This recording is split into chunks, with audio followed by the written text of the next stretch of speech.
Consistently eating healthy can be one of the hardest things to do. I know that personally, but we will talk to a nutritional biochemist that's coming in studio to help us get rid of the habit of settling for junk food. It's very interesting stuff headed your way.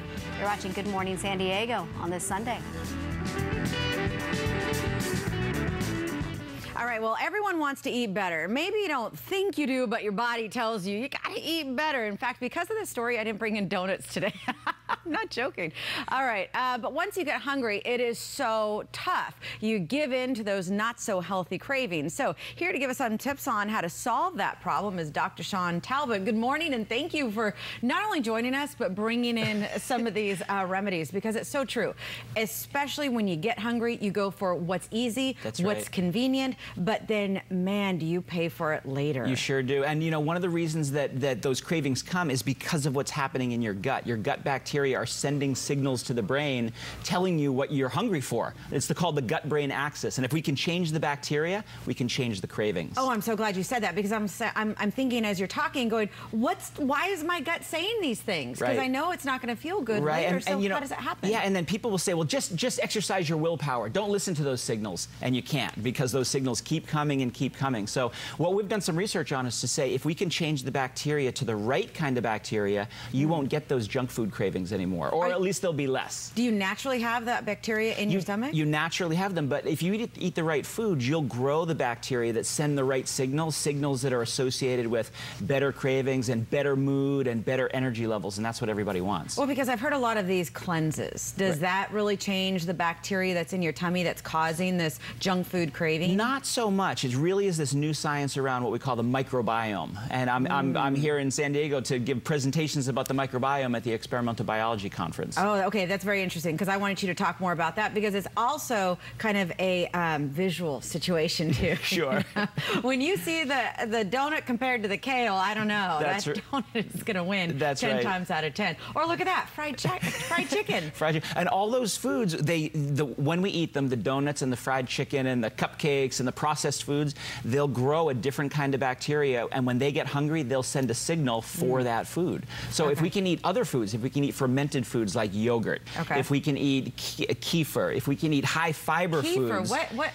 Okay, so let's go down the line here. So we've got to retrain the bacteria in our belly to talk more appropriately to our brain. That's the perfect way to say it. We retrain them, exactly. We retrain, we grow the right garden of bacteria so we get the right signals. Okay, that's going to connect for me. I got to grow the right garden. How do we do that? What do we have here? So the first thing is fermented foods. Yogurts, kefirs, sauerkraut, kimchi. Those will give you some of the bacteria that you want, but then you also need to feed them with the right kind of prebiotic fibers. Okay, you say fermented. Can I include wine in that list? Wine's good for the phytonutrients, things like resveratrol and flavonoids. I'm trying. Yeah, I know. I'm trying. So those will actually protect the good bacteria once you grow them. But the best way to grow them, the #1 thing you can do is eat more fiber. Oh, okay, so apple, kale, the good stuff down there. Berries, beans, oatmeal. When you say more, once a day, once a week, I mean, what's the strategy here? Almost, you have to eat it throughout the day. So the target that we want is around 30 to 35 grams of fiber every day. Okay. Most people eat less than 10. What about taking a fiber pill? So that's where some of these fiber supplements come in. When we can give the right fibers, that can fill that gap, because to get the right amount of fiber that's going to feed the good bacteria, we have to eat fiber all day long. And so it's great if you have some kale in your smoothie, or apples in your smoothie, or berries on your oatmeal, and some beans at dinner, but you still need to fill that gap in order to get enough. So that's why things like Sunfiber, for example, is one of the ones I really like. It disappears when you put it into food or into a smoothie, so it doesn't give that thick, gooey consistency that a lot of fibers do. Is there any kind of good time of the day? I mean, I know you're saying throughout the day, but should you start off with this right in the morning? That's a great way to do it, because then it's done. You've got it into your body, then you're feeding those good bacteria, and the thing that's really cool about it is that something like Sunfiber is going to help feed those good bacteria, so your appetites change, so you have better regularity. You can go to the bathroom when you need to, which is a good thing.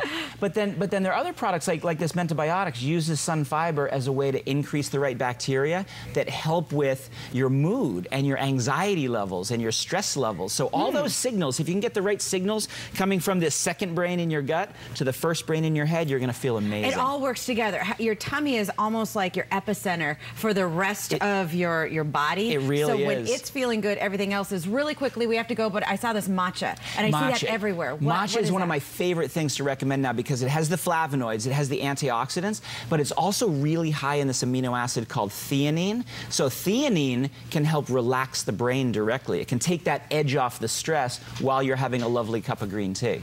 All right, so retrain, grow your garden of good, what was it in the tummy? Good microbiomes in your tummy to cut off those junk food cravings. That's right. Okay, some good information this morning. Thank you so much. My pleasure.